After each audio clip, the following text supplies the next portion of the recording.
Authors Press.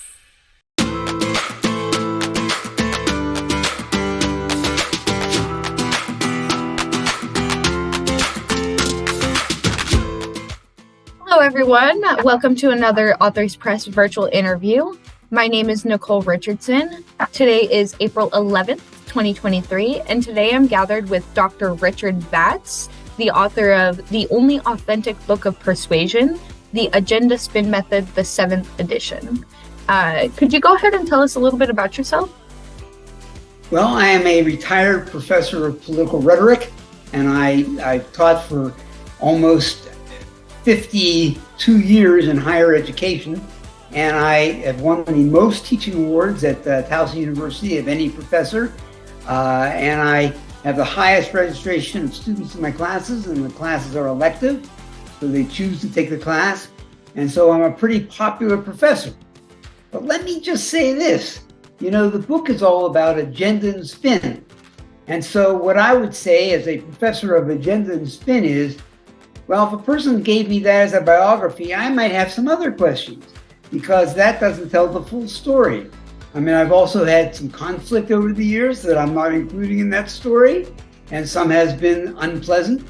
So I have generally a wonderful career, but you can't learn everything in a short biography about a professor, especially when he gives you that biography himself. Yeah, I definitely agree. And I agree with you double, because when somebody writes their own biography, it's not as in-depth as it could be. That's right. All autobiographies are rhetoric. They're choices of what to make part of the agenda, and they're choices of what spin to give it. So when you read an autobiography, you're generally reading the best take on a person's life that he or she can produce.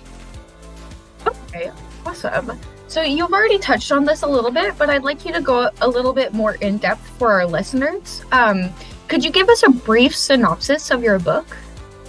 Yeah, the book is all about how people struggle for agenda and spin. That is, agenda, they struggle for what we talk about, and spin, they struggle for what it means. So everything is a rhetoric. For example, when you read the newspaper every morning, that's a rhetoric. What stories do they highlight? What stories do they put on page 1? What stories do they put above the fold? What stories do they put below the fold? What stories do they not include whatsoever? And what do they mean? And then you go sometimes to the editorial page. And there's an editorial page and an op-ed page. The editorial page is the newspaper's view of what the most important stories are and what they mean. And the op-ed page is what the editorial staff believes that people have written that cover the most important stories and what they mean. So sometimes you don't get in newspapers the entire stories of what the world looks like. The New York Times has an expression, all the news is fit to print. But it's not really all the news is fit to print. It's all the news that they think is fit to print. So that is a rhetoric as well.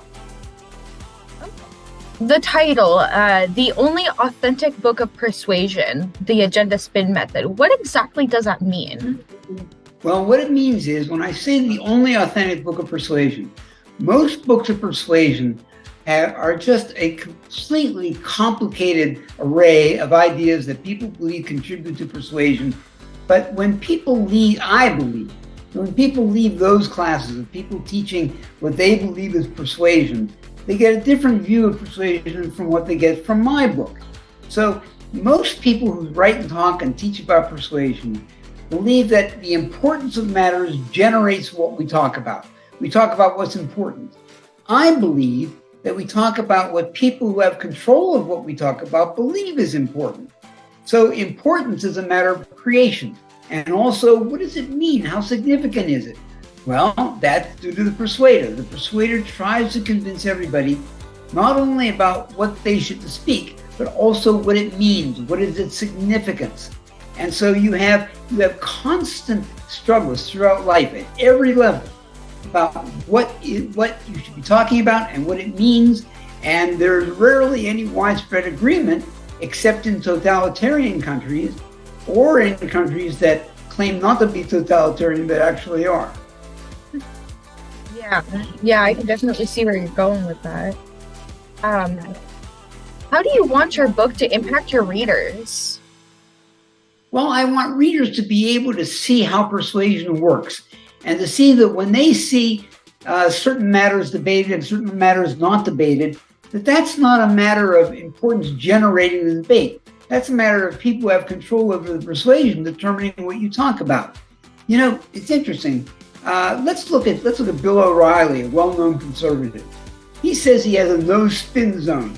Well, to say that what you're talking about is a no-spin zone is part of rhetoric itself. You're trying to convince people that there's no spin in what you're talking about. That's a spin. And so there's a tremendous spin there. When you look on the other side, on the liberal side, take Wolf Blitzer at CNN. When he has shows about what he thinks is important, that's his idea of what he thinks is important. That's his decision about, let's talk about X, let's not talk about Y, let's talk about Z, let's not talk about A. And so that is his rhetoric. And so any electronic news show, as well as regular newspapers, print newspapers, decide what is important, what they're going to focus on, what they're not going to focus on. And so you remember what's his name, Avenatti, the crazy guy who hated Donald Trump. And CNN, even when the stock market was going up 360 points, and when Donald Trump was about to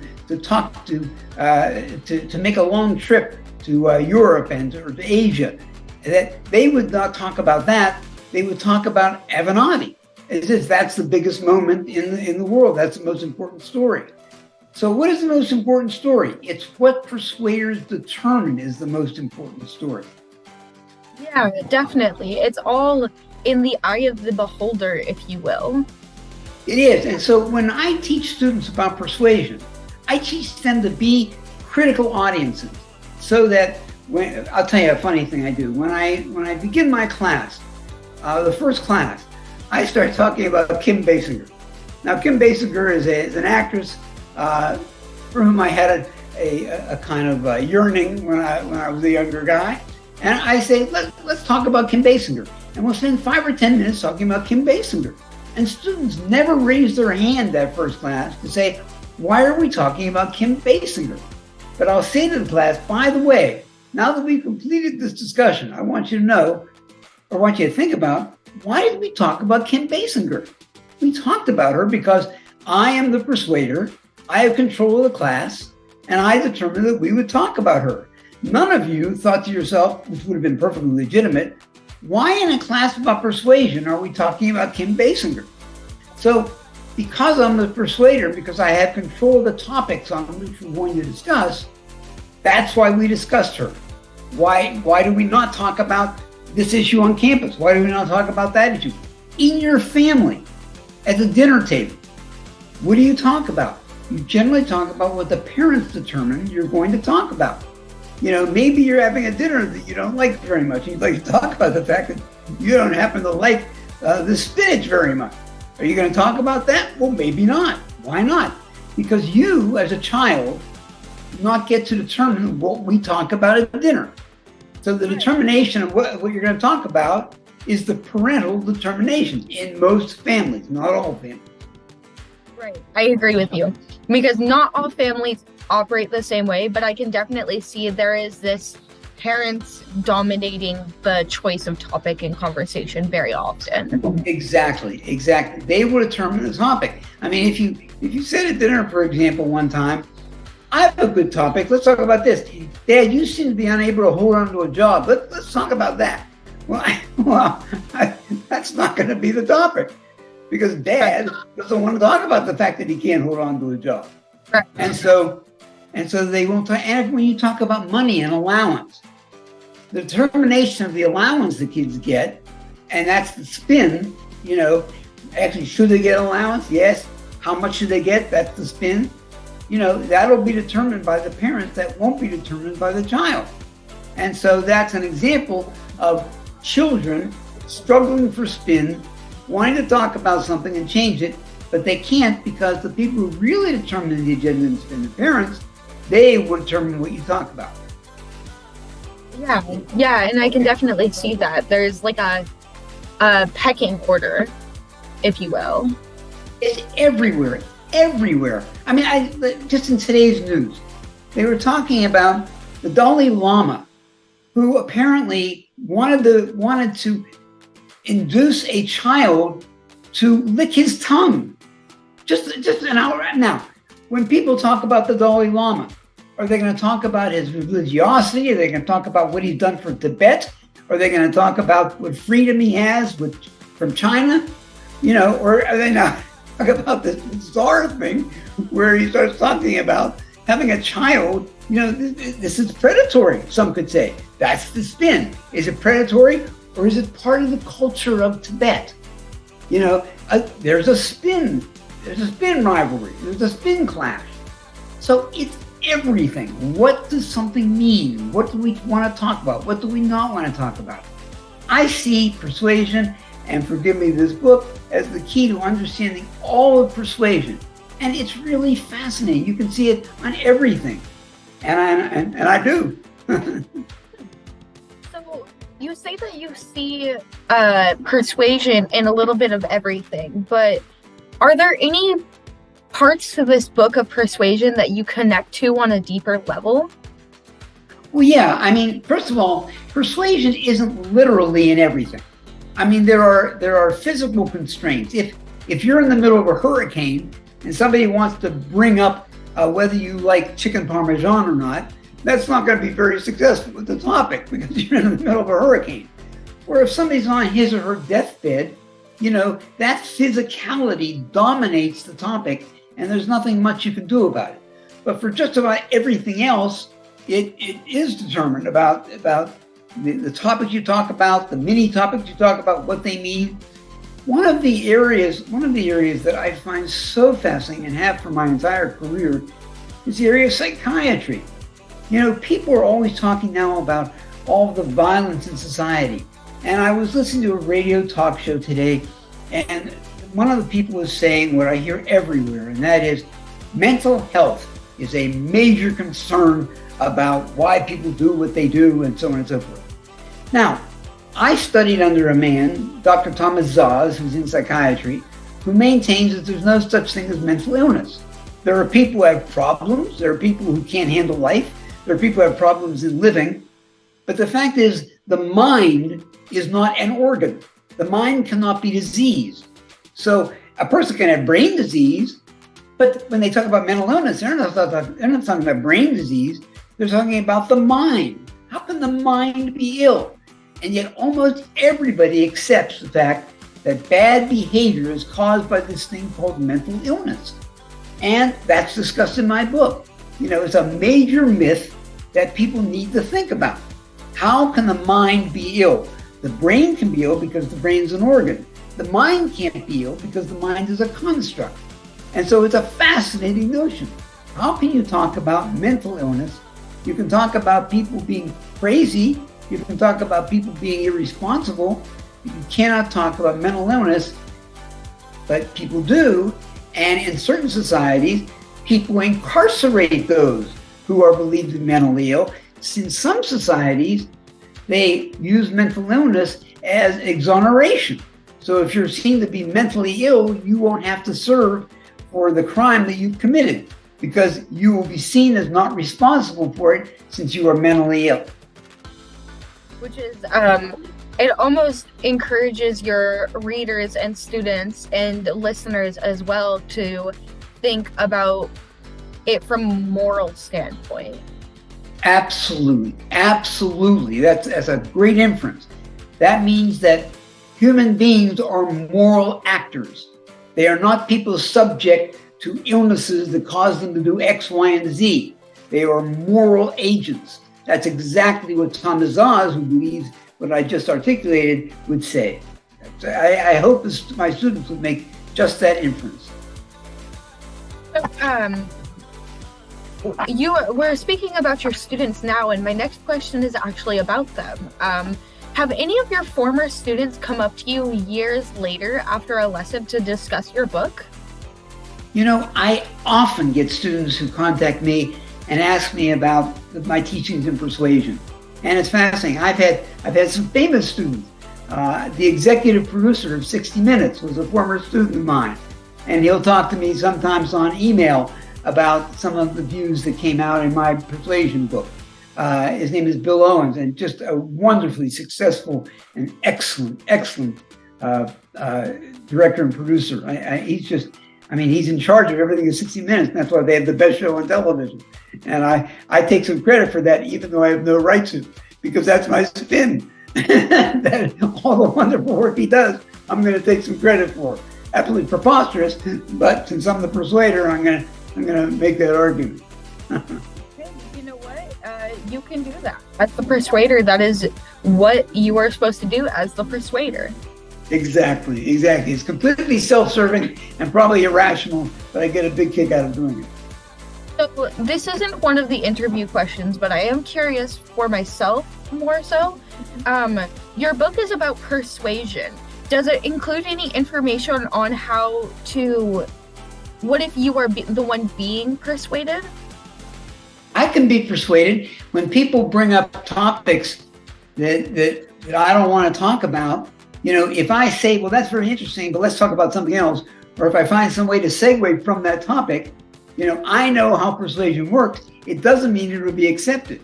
So I might there are some people who, if they bring up a topic and it's a topic they absolutely want to talk about, and I wheedle away from that topic, they'll become a little irritated.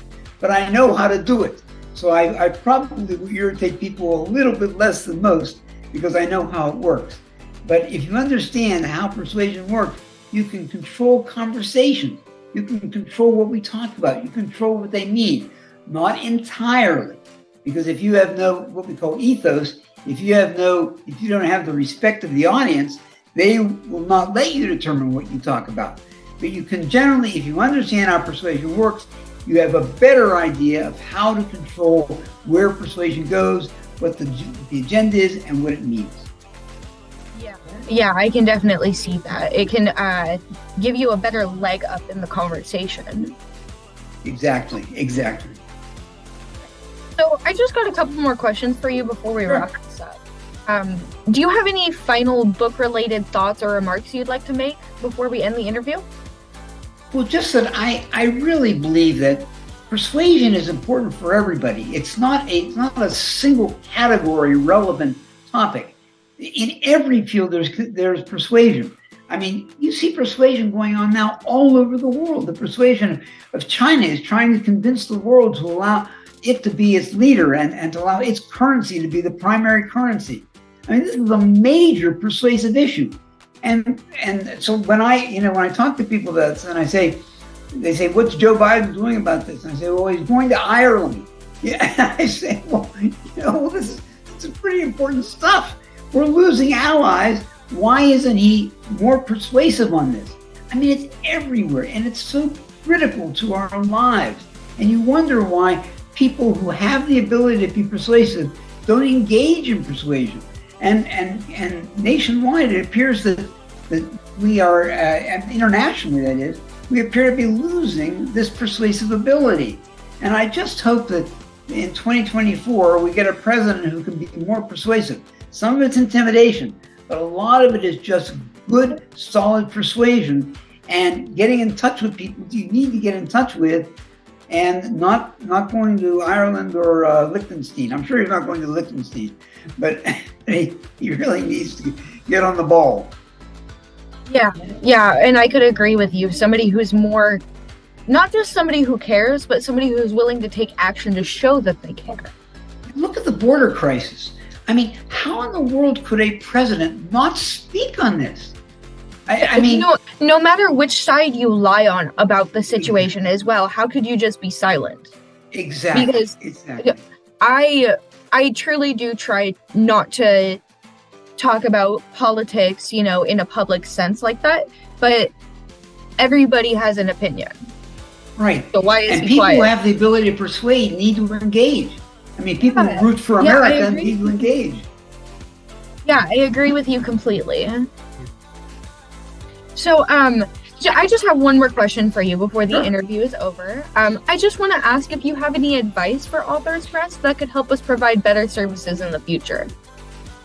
Well, only that you pay attention to the fields in which people's books apply to, and make sure that you reach the people in those fields and the general public, and make sure that when there is a topic it is of interest to the general population, you have ways to reach people generally.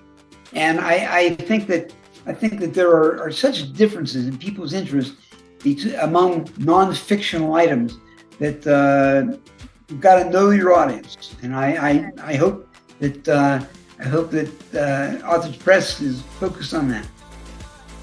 That is not something we have previously focused on. We usually just try to get our work and our authors' work into as many hands as possible. But I agree with you that focusing more on a specific audience may really increase the reach and the impact of the stories that we can help create. So I appreciate that. Thank you for the advice. That's all Yeah, no worries. That's all the questions I have for you today. So thank you so much for meeting with me and discussing your book. And hopefully we can have another. Much appreciated. Yeah, no worries. If you have any questions for Authors Press, go ahead and let us know, and we'll do anything we can to help. I sure will. Thank you again. You're welcome. This has been Nicole Richardson and Dr. Richard Vatz. Thanks so much to our precious listeners for tuning in.